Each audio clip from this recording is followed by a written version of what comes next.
نساء خطبه نکاح ته اشاره ده دلته خطبه اصل کې بیان ته ویل کی النساء خذتا او اکننتم یا پټ کړی پزړه کې فی انفسکم بخپل زړونو کې خذ کونډه شوا یا طلاق شوا تاسو خو خذ چې زور سره نکاح وکما نو په عادت کې خو نکاح نه کی او په عادت کې مو باقاعده د نکاح حکم یعنی پیغام هم نه رسته خو اشاره دی وکړه اشاره الله وی جایزه خیر دی اشاره وکړه لکه مثلا هغه کور ته تلاړي یا هغه پلار ته غرور ته دیوالي چیرې ما خوښته چې زداس یو خدای سره نکاح وکما داغي یو صفت ته معلوم دی هغه صفت بیان کی او دومره اشاره د غسیان ته ورواچي سره پويږي تاسو خيار خلک کی خو چې دومره هغه پويږي چیرې دا سره زما دي بچي یا د خزا په دې باندې پويږي چیرې دا سره زما په ما هغه کې دلچسپي اخلي نه دی اجازه شته البته باقاعده نکاح پیغام او باقاعده نکاح په دې کې منه ده نه کیږي نه نو او اکننتم فی انفسکم یا پټ کئ تاسو په خپل زړونو کې علم الله الا تپتا خبر ده الله تعالی انکم چې بشک تاسو ستذکرونهن زرد چې ذکر بکوي د اغه بارکی یعنی الله تعالی په زړه کې د اغه نکاح شتا نو الله تپتا الله تپتا چې د وای خو به وای ستذکرونهن معنا پښتو کې اسانه ده چې الله تپتا چې خلینو کو به وسی خامخ وای خو به وای همدغه معنی هی هم ذکر ولكن او لیکن لا تواعدوهن تاسو عادي مکوي اغه سرا سرن پپټا چې پړه دې ور سره لاره جوړ کړی دا په موبایل وغیرہ وغیرہ باندې نه داس مکو الا مگر اندا چې تقول اوای قولا خبره معروفا بیا معروف لفظ ده داسې طریقہ چې په شریعت کې مغه من نه او داسې طریقہ چې په معاشره کې من نه داغه مور ځان سره جوړه کا داغه ورور ځان سره جوړ کا داغه پلار ځان سره جوړ کا اشاره ورته وکا وغیرہ وغیرہ هغه سره ډایرکټ په پټلاري دا م جوړوا ولا تعزموا او اراده مکوي عقده النکاح عقده منه غټه یعنی تړل د نکاح عقده النکاح د تړلو د نکاح عقد نکاح غټه د نکاح حتا ترغه وخت پوری یبلغا چې ورسیږي الکتاب اغلیک اجله خپل نیټه تا یعنی هغه څلور مې استلاف ته پوره شي یا طلاق شوی دا درې هیڅونه پوره شول نو بیا خیر هغه ته اشاره ده وعلموا اپوه شی ان الله بشکل تعالی یعلم بهیږي ما پاغه سباندې فی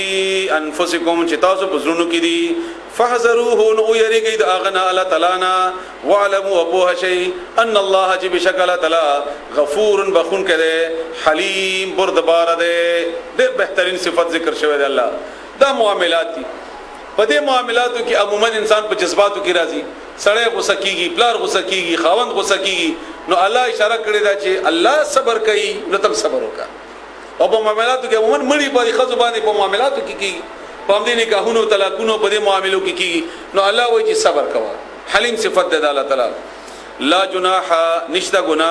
علیکم بتاس باندې ان کچره طلقتم النساء تاسو طلاق ورکې زنانه ہوتا ما هر کلا یعنی هغه زنانه یا هر کلا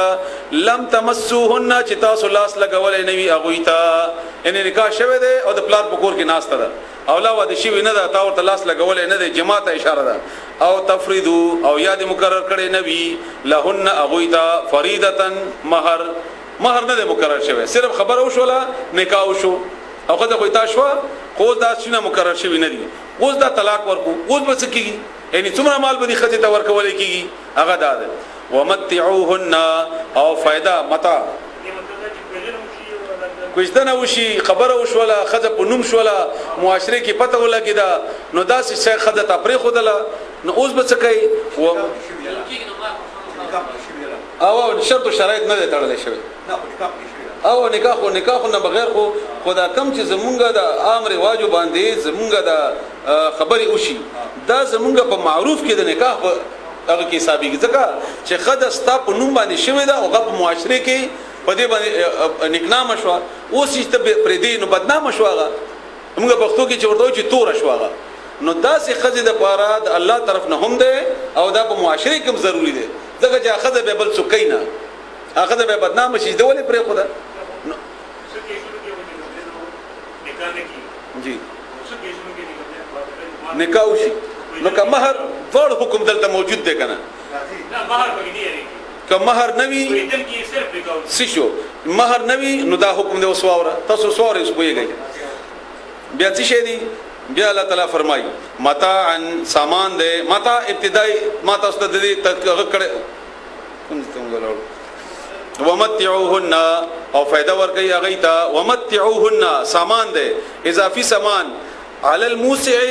په مالداری باندې چې وسعت لري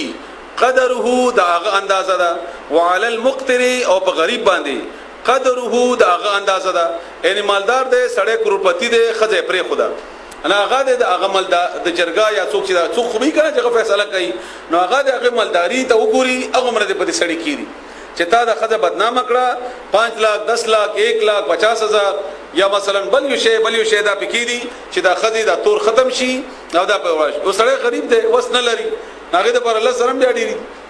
شل درم بیا ډیری دا به معاشره په زورور باندې یعنی مالداری باندې د غاندازي مطابق غریب باندې د غاندازي مطابق دا الا چې نکاح شوه دی او مہر مقرر شوه نه دی دا په حاله مخکې راځي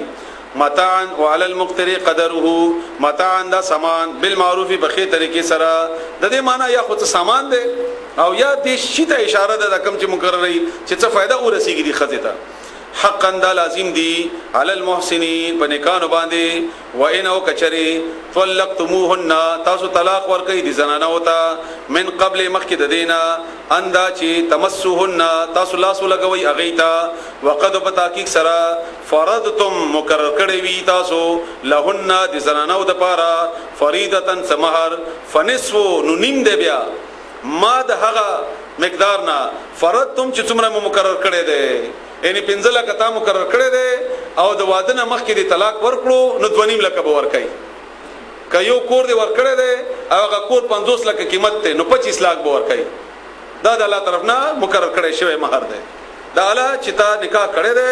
مہر دی مقرر کړی دی واده دی نه کړی یعنی جما نه شوی ور سره هغه نه مخکې الا ها مگر یو شرط دی اندا چې يعفونا معافي کی دا خزي چې بس نه غواړم نو بس خیر ما ورکو او يعفو یا معاف کی الذي اغسړې بيديه چې دغه پلاس کې عقده النکاح غډه د نکاح ته اني خاون هغه وای چې د 50 لک مې یخوي نیمه نه د ټولي والا نو خیر انده تاسو باندې اضافي دی بیا کته ورکې نو ورکا او که خدای معاف کین معاف دي کی خود الله طرف نه دانی مدا الله طرف نه دانی مدا وان تعفو او کچری تاسو بخنه وکي دوړ ته وای خدای ته موای کوي پریګ دي سړی ته موای کټولي ورکي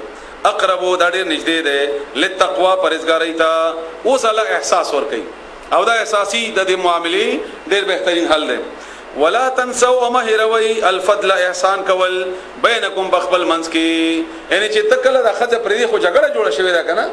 یا څه بدګماني پیدا شوې ده نو الله وی غړم بنه وختيات ساتي هغه تاسو مینا او محبت وو یو بل سره په مینې کې نهسته یو بل ته ملونی ورکی فیصله مو وکړي او هغه ته باندې احسان کو چې خځه درکړه او د چې تانه وختنو احسان وکړو دغه چې څوک تانه یو خو هغه نه غوږ چرګم نه اخلي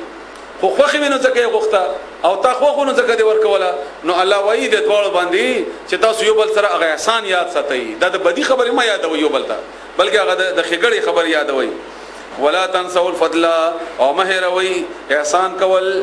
علی بینکم بخبل منس کې ان الله بشکل تعالی بما تعملون پاغه عملونو چې تاسو کوي بصیر لیدون کې ده بنا ده په دې منس کې الله تعالی د مازدګر د مانځ حکم کوي د دې وجه دا ده چې په دې معاملاتو کې سړی راشي او عموما د دې منځونه به پاتې شي یا ډېره پریشانی وي او یا ډېره خوشحالي د نکاح او د طلاق انده دوه یا ډېر د خوشحالي مو کوي او یا ډېر د خفګان خبره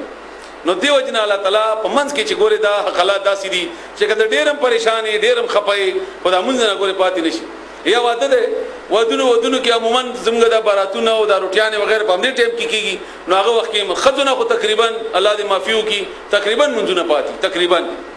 ان اکثریتونه پاتې نو دیو جن الله اشاره ورکړي چې ګوري مونږ نه پاتې نشي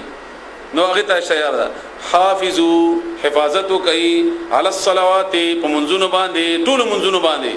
چې دې معاملاتو کې د نمون چرته پاتې نشي والصلاه الوسطى او منځ منځنه من څه مراد ده یو خود دې باره کې باقاعده رسول الله صلی الله علیه وسلم حدیث ده او حدیث متفقون علیه ده چې حبسونا ایثار کړمږه عن الصلاه الوسطى د منځ د مازدیګرنا ملأ الله الله تعالی دې ډکی قبورهم قبرونه دوی